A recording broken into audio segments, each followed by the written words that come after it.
Per procedure మీరు పోతే అద్భుతంగా ఉంటుంది. ప్రొసీజర్ ప్రకారం పోకపోతే మీరు ఖచ్చితంగా ఇబ్బంది పడే ప్రమాదం ఉంటుంది. కాబట్టి నేను దయచేసి మరొక్కసారి మిమ్మల్ని హెచ్చరిస్తా ఉన్నాను.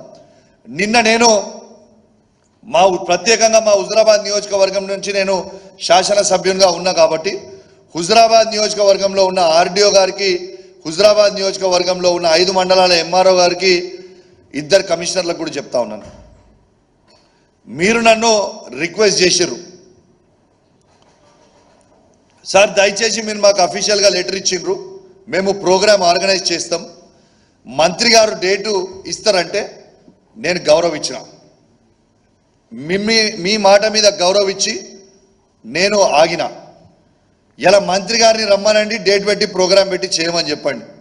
మంత్రి గారికి వీలు కాకపోతే ఎమ్మెల్యేగా మేము ఉన్నాం, మా ఎంపీపీలు ఉన్నారు, మా జెడ్పీటీసీలు ఉన్నారు, మా మున్సిపల్ చైర్మన్ ఉన్నారు, మా కౌన్సిలర్ ఇంకా ఉన్నారు, వాళ్ళ టర్మ్ మొత్తం ఉన్నది, మేము అందరం కలిసి ఇస్తాం.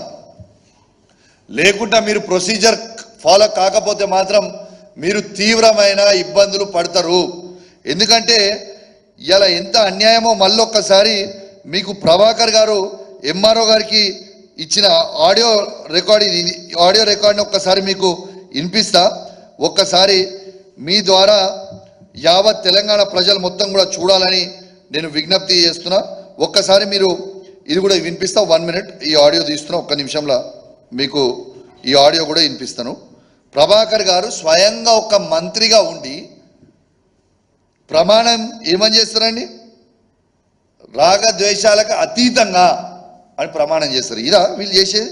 ఈ ఆడియో ఒక్కసారి మీరు వినాలే, దయచేసి మొత్తం కూడా ప్లే చేయాలి, మంచిగా వినాలే.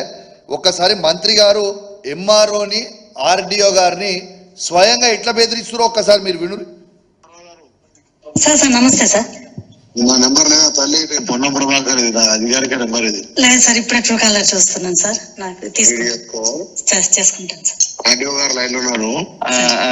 మాధవి, మినిస్టర్ గారు కాల్ చేసిన నమస్తే అమ్మా.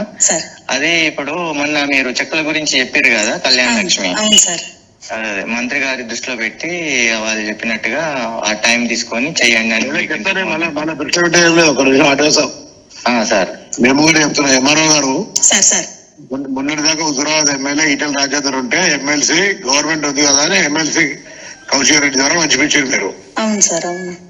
ఇప్పుడు మేము మా వారికి ప్రోటోకాల్ లేదు, ఎమ్మెల్సీ కాదు, మా కంటెస్టెడ్ క్యాండిడేట్ ప్రణవ్ ఎమ్మెల్యేకి మా పార్టీ వాడు కాదు, మా అధికార పార్టీ కాదు. మీకే స్వేచ్ఛ ఇస్తున్నాం, మీరే అధికారం పెంచండి. ఆయన చేయికి ఒక్కటి పోయినా పోవద్దని చెప్తున్నాను. రెస్పెక్టబుల్ ఎంఆర్ఓ గారు, మీరు ఒక చెక్ కూడా ఆయన చేయకూడదు. మీరే స్వయంగా అవసరమైతే స్థానిక సర్పంచులు వాళ్ళ తీసుకొని పోయి లోకల్ చేసుకోండి.